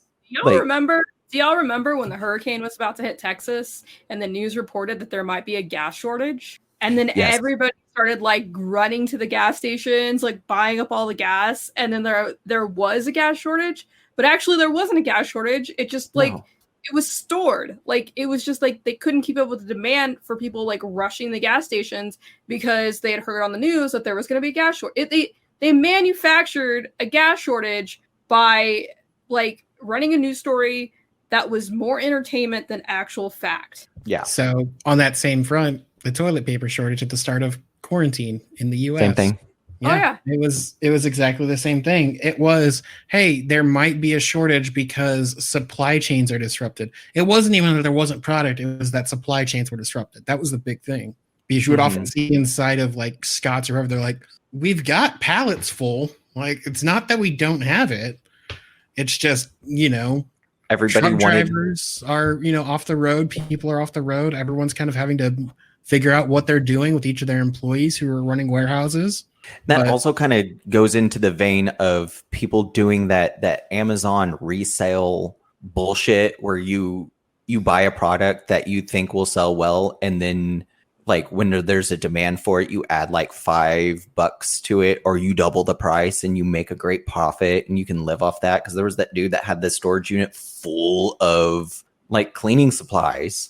Yeah, he went out to remote locations in rural areas, bought all of their supplies, then took them back home when he knew there would be shortages, which then just, passes the buck further. Of course, I believe he had to eat all those costs because actually laws went into place for it.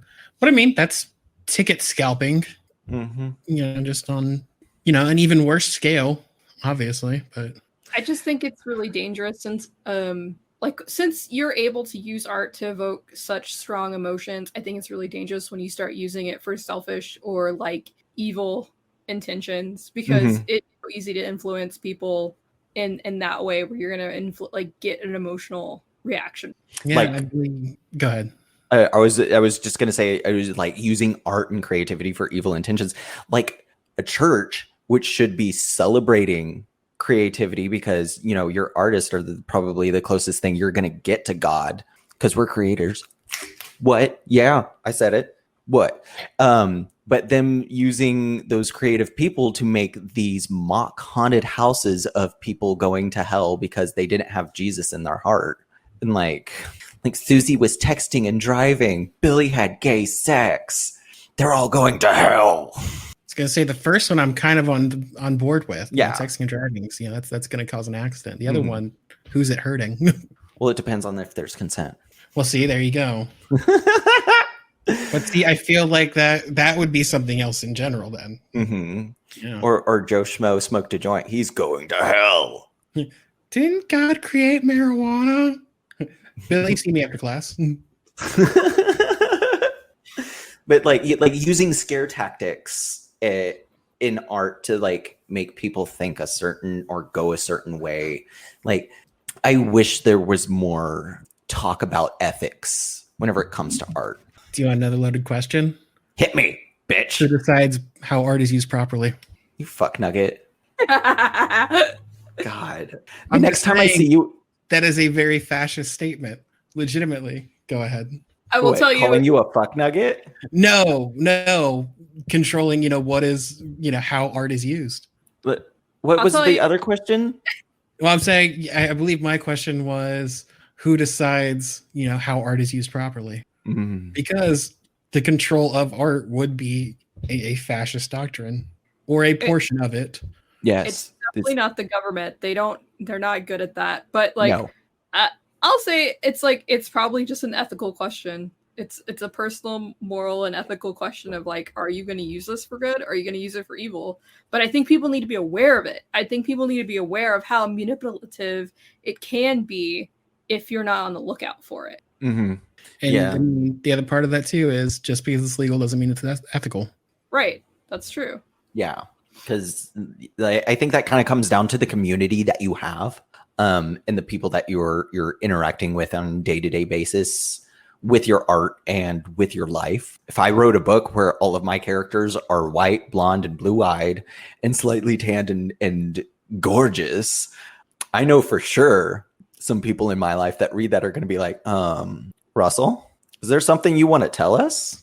Like, everybody's beautiful and white. Are you sure? Well, I mean, what if it's that same thing, but it's just Team America then?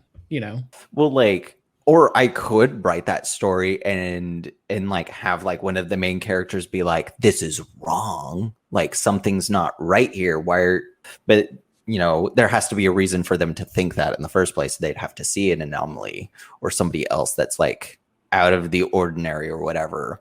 But like, if I'm just writing that story or whatever, like say you had like take the Hunger Games and stuff and you had everybody be white and beautiful, there's no representation there. There's no differentiations of people or whatever, that kind of comes down to stale art. And, white supremacists would love it, but you're not really telling a human experience if you're just looking at one note stuff like that. I was going to mention parodies doing that same thing. Mm-hmm. However, to the point of white supremacists love it. There are things that white supremacists unironically love that were created to mock them. Yes. But yes. So I mean, maybe that's another discussion for another day. Sorry, I know we're running long, but It's a good talk. Yeah. Because I think like whenever it comes to like regulating art, I hate that came out of my mouth. Or the artist or whatever. It kind of comes down to community, and it's also kind of scary to say that too, because cancel culture has become a huge thing. It's just like, oh, this person did something 10 years ago, like that's horrible. Like if there was video record of some of the racist jokes that I used to tell in high school, like, oh God, I'm not that person anymore. And it kind of comes down to, how does a person change, and do we take that into account of how they're using their art? Can I just say, though, that I feel like cancel culture comes from a younger generation, and I think that perhaps they have not realized that they're going to mature into a different person in years. Mhm. They just don't have that experience of like starting, when you're 18, you think you know everything. Oh Like, God. and that's like the universal experience of being that age. Was it like good for you guys? You'll get there though. Like, wait for the world to slap you around a little bit and it'll change you. The world will change you. In 10 years, you're going to be a completely different person. And you're going to look at that little baby 18-year-old and be like, oh, sweetie, oh, baby doll, what were you thinking? So I just think that cancel culture is coming from a place where these people just don't have experience. They don't realize that somebody can change. You know what I mean? And part of that too is just kind of the way that quote unquote cancel culture is framed too, though. Yeah. Because a lot of people will, anytime somebody's just like, oh, I got blocked on Twitter, they're canceling me. Like, you just said black people shouldn't exist. That's not canceling. That's you violating terms of service. Yeah. And that kind of comes down to like, I hope more artists and artist communities show the progress of growth, because I think that's something that is coming out more and more, especially in like YouTube videos, Pinterest, Instagram videos, TikTok, is this push for realization of growth and failure, that it like, one, failure is not the end, and two, like, strive for growth no matter how small it is. And I think that's kind of a neat counterbalance to the cancel culture and how art is evolving in our current day. Yeah, I mean, to your point earlier, your community and how you engage with it. Part of that too is, embrace those that are willing to change, those that are seeking to change and improve themselves. Help them out. I mean, obviously, there are people that are obstinate or, willfully, I don't want to say disruptive, that's the wrong word. Willfully hateful? Stagnant. Well, I don't even know that stagnant necessarily is bad, but I mean, willfully hateful, Well, also, like, if I come across somebody in my life that's willfully stagnant, that says like, oh, I'm not getting better at this thing, and it's just like, okay, we'll try these things, and then like you keep like saying like, hey, try this out, and they don't, like, at a certain point, I'm going to look at them and be like, okay, we'll stop talking about the thing, because you don't actually want to grow in it. You just want to talk about it, and I don't want to be around for it. Yeah, bye. fair. I agree. All right, y'all. Probably time to wrap it up. Yeah. So what's everybody working on this week? Now that we got all like hot and heavy and shit. Oh my gosh. This is, good episode. But hey, what's everybody working on? Feeling better. Hey, that's important. You Take do care that, of Jake. yourself first. Yeah. Right? You take care of you. Get some chicken soup and stuff. Yeah. The and stuff is the most important part of that. Make sure you get the stuff. And stuff. Yeah. If you don't got the stuff, then it doesn't work. You need the stuff. I want the stuff. Definitely taking a nap. So this past week has been, it's end of the month for me and Jade, so we get like super duper busy at our work jobs. And job place. like this past week has gone by so fast and yet so slow. I just really haven't done anything. Like, I've worked and then like vegged out. The sad part is I tried. I picked up my tablet, like my iPad, and I like kind of scribbled on it, but I didn't ever get anything going.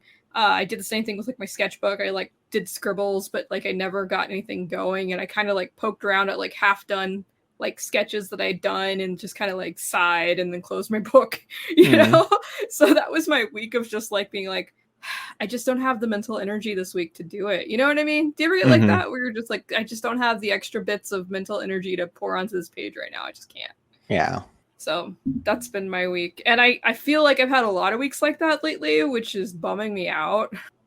I feel like the longer you take in between doing something creative, the harder it is to like pull yourself out of that deep dark hole and get back into it.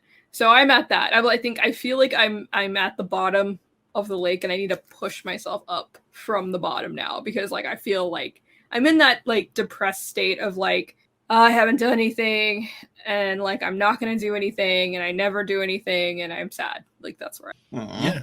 Well, I mean, sometimes all you have to do is just do one very small thing. Literally, if you go over there and just like, I don't know, make a stick figure or something, be like, bam, Draw a robot. Yeah. Draw a robot. I will. Robot. I mean, I know that's like super platitudinous and everything else. Which is like, just clean your house, wash your dishes, do whatever else. But Go for a legit- walk. Have you tried smiling? But legitimately, the funny thing is, a lot of those things, they help. I know there was a study actually to the smiling bit, and I'm just going to keep extending the podcast. They found that by smiling without actually feeling happy, it makes you feel happier. That's creepy, but Yeah. I like it. So- I have been thinking about ways that I can like get myself to do it, and I think I've got all these canvases up on my wall, and I think what I'm gonna do is I'm gonna take like 5 of them and I'm gonna paint them all at once, and I am gonna do robots. I think I'm just gonna like paint 5 backgrounds, sketch out 5 robots, and like I think I'm gonna do it like there's this artist that I follow called Kipto, and the thing that I like about him is he's crazy sauce, and he'll do the background and then he'll take paint and he'll sketch out what he's gonna paint with his paint. Like there's no undersketch, it's just paint, and I'm like, how the fuck? So it's very Carpaccio. I actually thought that when I saw him do that this last video. I was like, Russell talked about Carpaccio doing this, and I was like, whoa, weird. So I think that's what I need. I think I need more art experiments, art prompts, art things that like to do. I think I need to like put away some of the stuff that I had like planned out, because that shit's not working for me right now. I need to just like put it away and like come back to it later. So yeah, that's the plan. I am trying to get back into writing more regularly, because this year has just been like working on outlines and what I want to do with the book, and not actually like writing. So I've been like looking up different writing prompts to write. I'm finishing up Darktober today, but I want to kind of continue that steam of like just drawing something every day, because I'm really digging that. Because it's kind of gotten to the point to where like even some days where I don't do it, I'll look at my sketchbook before I lay down for bed and I'm like, I need to, like, I really need to. And there was one day that I did it and I lay down and I was still wired and I was just like, son of a bitch, I can't go to sleep. I have to doodle. Fuck. So I'm going to try to keep that steam going. Later today, I'm running kind of like a D&D-ish thing. I'm going to run 2 different things tonight whenever I get home later. Yeah. Oh, that's coming up. Ooh, my bladder's calling. All right, we can go. So, I mean, for me, I've just been, I created a floating desk this past week, but yeah, just actually cleaning up space so I can do more stuff is really what I'm working on. All right, guys. Thank you for listening to the Fanbrush Podcast. You have a great and wonderful day. Love you, mean it. Okay, bye. It was so sincere. Thank you for listening to the Fanbrush Podcast. My name's Tabitha. I'm going to be taking care of you today in this outro. Be sure to follow us on Instagram at fanbrush.podcast. Feel free to share your art and keep creating. Okay, bye.